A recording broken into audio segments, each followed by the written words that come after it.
ना करना क्या है, देखो जैसे संक्षेप में लिखें, संक्षेप में मतलब संक्षिप्त करके, ज़्यादा लंबा नहीं लिखना है, संक्षेप में, विस्तार पूर्वक नहीं, संक्षेप में मतलब छोटे रूप में।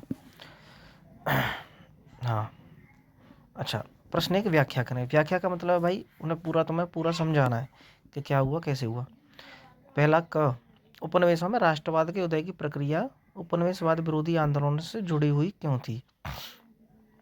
उपनिवेशों में राष्ट्रवाद के उदय की प्रक्रिया उपनिवेशवाद विरोधी आंदोलन से जुड़ी हुई क्यों थी। उपनिवेश का मतलब पता ही है आपको, उपनिवेश है ना।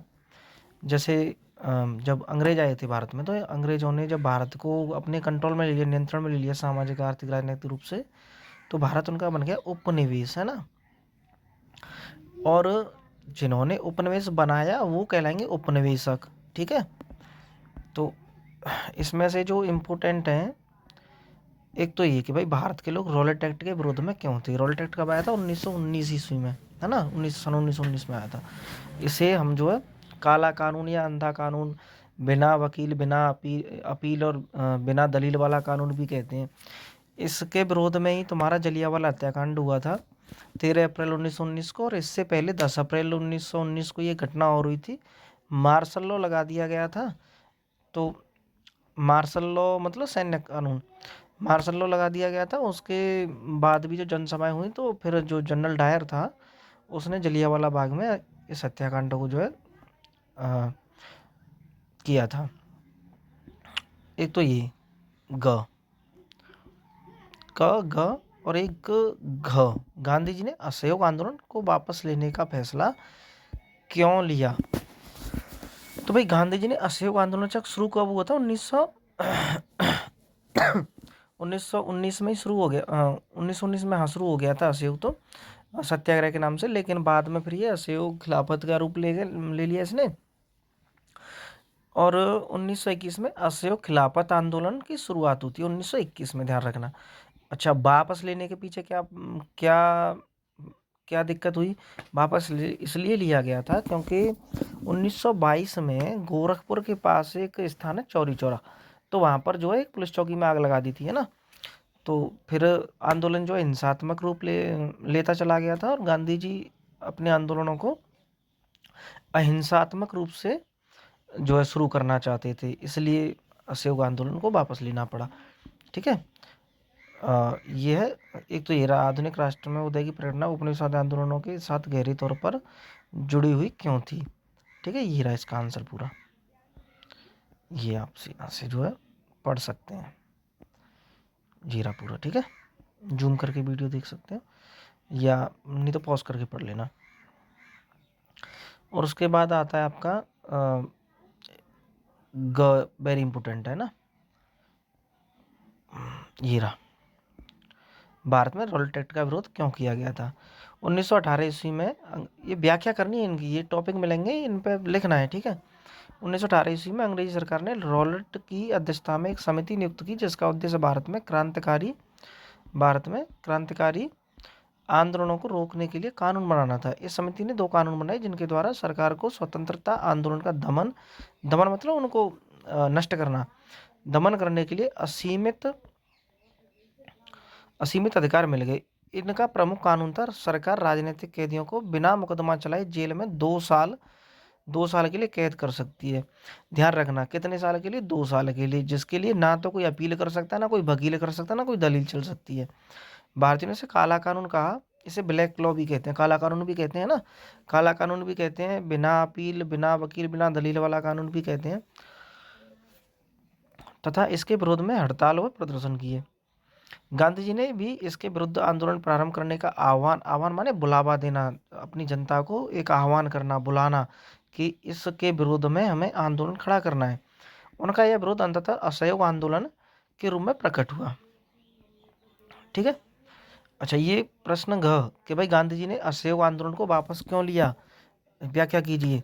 तो 5 फरवरी 1922, डेट याद रखना है ना, 5 फरवरी 1922 में उत्तर प्रदेश के गोरखपुर जिले में स्थित चौरी चौरा नामक जगह पर बाजार से गुजर रहा एक शांतिपूर्ण जुलूस पुलिस के साथ हिंसक टकराव में बदल गया। आंदोलनकारियों ने कुछ पुलिस वालों को थाने में बंद कर आग लगा दी। इस घटना के बारे में सुनते ही महात्मा गांधी ने 12 फरवरी 1922, है ना, 12 फरवरी 1922 को असहयोग आंदोलन रोकने का आह्वान किया। उनको लगा कि आंदोलन हिंसक होता जा रहा है। जैसा कि मैंने अभी बोला था कि भाई गांधी जी जो है अपने आंदोलनों को अहिंसात्मक रूप से चलाना चाहते थे, लेकिन आंदोलन अब जो है हिंसात्मक रूप ले चुका था। 1919 में सत्याग्रह के साथ शुरू हुआ असहयोग के रूप में बदल गया। 1921 में जब खिलाफत आंदोलन के जो नायक थे अली बंधु, उनके साथ बैठक करके गांधी ने फिर खिलाफत और असहयोग को साथ में मार्च कर दिया था। दोनों आंदोलन एक साथ चले। उसके बाद 1921 में असहयोग खिलाफत आंदोलन शुरू हुआ, और ये तुम्हारा 1922 में, है ना, 5 फरवरी को जो घटना हुई चौरी चौरा हत्याकांड, उसके बाद 12 फरवरी को, तुरंत ही 12 फरवरी 1922 को असहयोग आंदोलन को जो वापस लेना पड़ा। उन्होंने क्यों लिया? क्योंकि आंदोलन हिंसक होता जा रहा था। ठीक है, इतना लिख सकते हैं इसमें, बस संक्षेप में लिखना है, ज़्यादा नहीं लिखना है ना, थोड़ा सा, ये 4 लाइन है बस।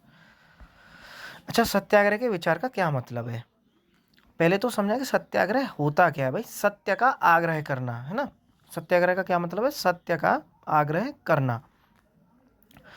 गांधी जी का जो सोच थी, विचारधारा थी, उनका मानना था कि हमें अपने शत्रु को क्या करना है? हमें अपने शत्रु को हिंसा नहीं पहुंचानी है, उसको क्षति नहीं पहुंचानी है, बल्कि अपना पक्ष सत्य के आधार पर रखना है, जिससे हमारे शत्रु को सत्य का आभास हो, सत्य का बोध हो, और वह अपनी जो विचारधारा है या अपनी जो हिंसक प्रवृत्ति है उसका त्याग कर दे। ठीक है, सत्याग्रह के विचार का मूल आधार सत्य की शक्ति पर आग्रह तथा सत्य की खोज करना है। गांधी जी इसके प्रबल समर्थक थे तथा उन्होंने इसकी व्याख्या इस प्रकार की: अगर आपका उद्देश्य सच्चा है, यदि आपका संघर्ष अन्याय के खिलाफ है, तो उत्पीड़क से मुकाबला करने के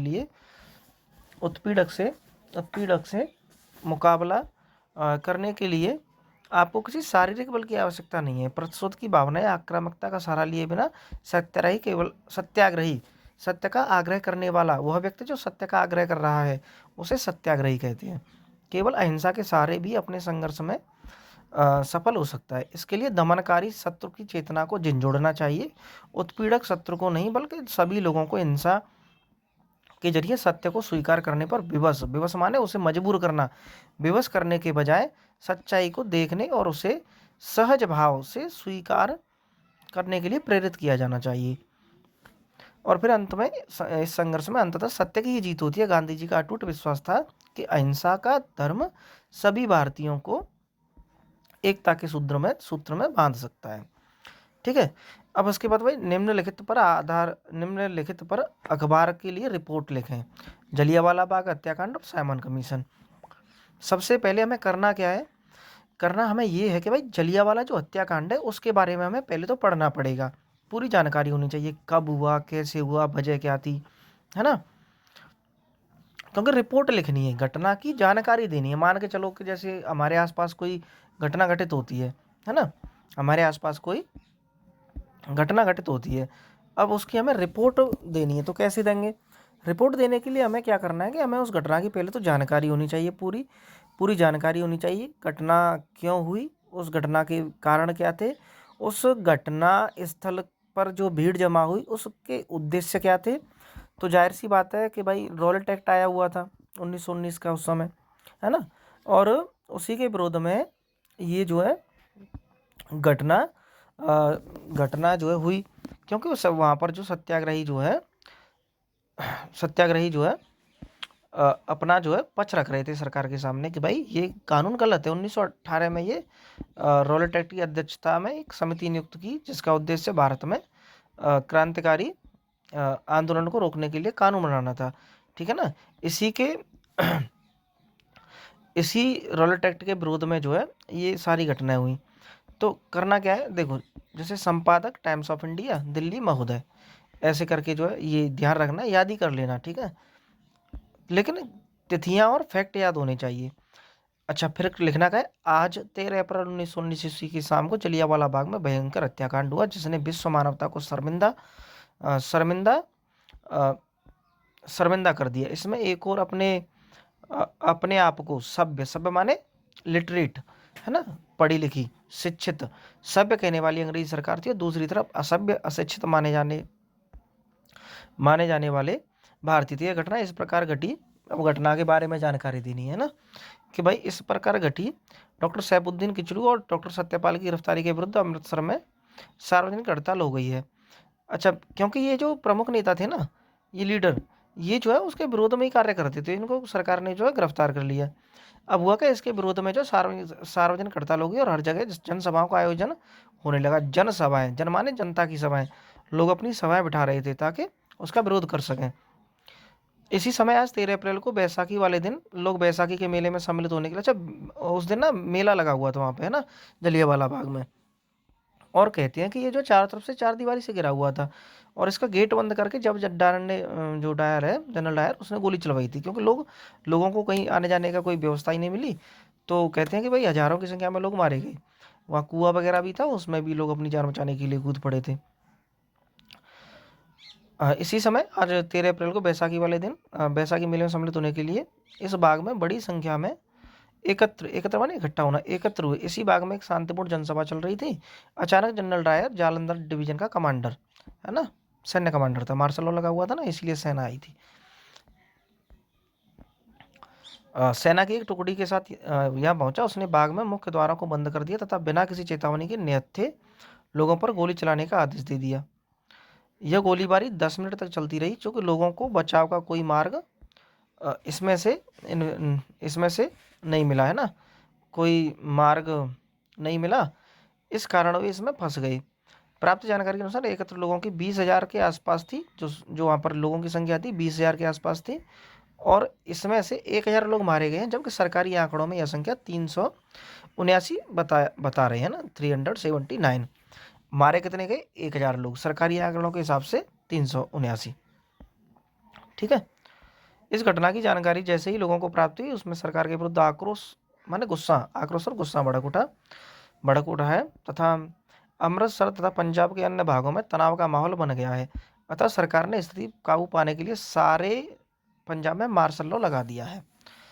पहले लगा हुआ था, 10 अप्रैल को एक घटना हुई, उसके बाद ही मार्शल लॉ लागू हुआ, और जब ये घटना हुई तो पूरे पंजाब में मार्शल लॉ लगा दिया गया। अच्छा, मार्शल लॉ क्या होता है, सैन्य कानून, है ना, कि भाई जो भी संभालेगी, जो भी गतिविधियां होंगी उसे जो है सेना संभालेगी, है ना। उसके बाद देखो, घटना का ब्यौरा हो गया। इसके बाद ये तुम्हारा कंक्लूजन आता है कि भाई अतः मैं निवेदन करता हूँ कि इस समाचार में अपने अखबार के मुख्य पृष्ठ पर छापें। संपादक से निवेदन किया जा रहा है। कौन निवेदन करना है, रिपोर्टक, जो रिपोर्ट देने वाला व्यक्ति है ना, जो रिपोर्ट दे रहा है, रिपोर्ट देना है नहीं, घटना की जानकारी देना, जो रिपोर्ट दे रहा है वह आगे अपने विचार बोल रहा है कि भाई क्या कह रहा है। अतः मैं निवेदन करती हूँ या करता हूँ कि इस समाचार को अपने अखबार के मुख्य पृष्ठ पर छापें, जिससे संपूर्ण विश्व और भारतवर्ष को इसकी जानकारी मिले। जो अंग्रेजी सरकार जनरल डायर को ब्रिटिश साम्राज्य का रक्षक कहकर सम्मानित कर रही है, उस समय ब्रिटिश साम्राज्य का रक्षक कहा गया उसको, जनरल डायर को उसका सम्मान किया गया था, है ना, लेकिन वास्तव में वो क्या क्या साबित हुआ हमारे लिए, भक्षक। ठीक विपरीत रक्षक, है ना, रक्षक रक्षा करने वाला, भक्षक माने भक्षण करने वाला, है ना, नष्ट करने वाला, कहकर सम्मानित कर रही है उसको, उसके इस अमानवीय कृत्य, अमानवीय मतलब हिंसक कृत्य, अमानवीय मानवता के खिलाफ, अमानवीय कृत्य के लिए दंडित किया जाए। जय हिंद भवदीय क ख ग, जो भी है ना, एग्जाम में नाम नहीं लिखना अपना, जय हिंद लिखना नीचे, भवदीय क ख ग, बस बात खत्म। उसके बाद ये साइमन कमीशन की रिपोर्ट है। 3 फरवरी 1928 को इंग्लैंड सरकार ने सर जॉन साइमन की अध्यक्षता में 7 सदस्यों का एक कमीशन भारत भेजा। साइमन कमीशन की जो स्थापना हुई वो 1927 में हुई थी, और ये 3 फरवरी 1928 को यहाँ पहुँचा था, है ना, भारत में। इसके विरोध में क्या हुआ, इसके विरोध में तो आपको सबको जानकारी है ही। तो इसके विरोध में जो है लाला लाजपत राय की जो नेतृत्व में एक जनसभा वहाँ गई साइमन कमीशन का विरोध करने के लिए। और वहाँ पर क्या होता है, अंग्रेज सरकार के द्वारा लाठी डंडों से पीट पीट कर लाला लाजपत राय की हत्या कर दी जाती है। तो लाला लाजपत राय के जो अंतिम शब्द थे वो क्या थे, मेरे सिर पर पड़ी लाठी की एक चोट ब्रिटिश सरकार के ताबूत की कील साबित होगी, है ना। तो ये याद रहना चाहिए। अब थोड़ा एक नज़र इस पर डालते हैं कि भाई घटना हुई, और ऐसे मान के चलो कि रिपोर्ट लिखते वक्त खुद को ऐसे दर्शाओ कि मान के चलो तुम वहाँ मौजूद थे और तुम्हारे सामने वो सब घटनाएं हुई, है ना। और तुम्हारे सामने वे सब घटनाएं हुई और उस घटना का आंखों देखा हाल तुम लिख रहे हो। इसके मुख्य उद्देश्य भारत में संवैधानिक व्यवस्था की कार्यशैली का अध्ययन करना तथा उसके बारे में सुझाव देना है देने हैं, है ना। इस कमीशन में एक भी भारतीय सदस्य नहीं है, अतः इस कमीशन का घोर विरोध होने लगा है। इसको काले झंडे दिखाए जा रहे हैं और साइमन वापस जाओ के नारे लगाए जा रहे हैं। साइमन विरोधी प्रदर्शन का नेतृत्व लाला लाजपत राय कर रहे हैं। इस कमीशन में जहाँ कोई भी भारतीय सदस्य नहीं है, वहीं इसकी रिपोर्ट अपूर्ण और अव्यवहारिक है। इसमें औपनिवेशिक साम्राज्य का उल्लेख नहीं किया गया है। औपनिवेशिक साम्राज्य का क्या मतलब हुआ? जो उपनिवेशक है ना, उपनिवेशक कौन? जैसे भारत उपनिवेश हुआ, भारत को उपनिवेश बनाया अंग्रेजों ने या इंग्लैंड ने, तो वह कहलाएगा उपनिवेशक। और उसकी जो सरकार है, उसका जो साम्राज्य, वो कहलाएगा औपनिवेशिक साम्राज्य। का उल्लेख नहीं किया गया और नहीं इसमें अधिराज्य की स्थिति को स्पष्ट किया गया है। इसमें केंद्र में उत्तरदायी सरकार की स्थापना का कोई उल्लेख नहीं किया गया है। कमीशन ने वयस्क मताधिकार की मांग को भी अव्यवहारिक बताकर ठुकरा दिया है। अतः यह रिपोर्ट भारतीयों को संतुष्ट नहीं कर पा रही। इसी कारण चारों ओर इसका विरोध हो रहा है। इस रिपोर्ट का द्वारा सांप्रदायिकता को बढ़ावा दिया जा रहा है। अच्छा, सांप्रदायिकता का क्या मतलब है? जैसे जब कभी भी धार्मिक मसलों पर कोई भी विवाद उत्पन्न होता है, धार्मिक मसलों पर कोई भी विवाद उत्पन्न होता है, उसे सांप्रदायिक कहते हैं, ठीक है। को जो बढ़ावा दिया गया है, यह सरकार के भारत के प्रति गलत उद्देश्यों को उजागर करता है। अतः मैं आपसे निवेदन करता हूँ कि इस रिपोर्ट को आप अपने अखबार के मुख्य पृष्ठ छापकर भारतीयों की भावनाओं पर आघात करने वाले अंग्रेजी सरकार की आलोचना करें। अच्छा, आलोचना का क्या मतलब होता है? आलोचना का मतलब निंदा नहीं होता, पहले तो ये क्लियर करो, ठीक है। आलोचना का मतलब होता है भाई किसी व्यक्ति विशेष या किसी भी कार्य के गुण और दोषों का विश्लेषण करते हुए अपना पक्ष रखना या अपनी बात रखना, ठीक है। हाँ, तो ये चैप्टर 2 के इंपॉर्टेंट क्वेश्चन थे।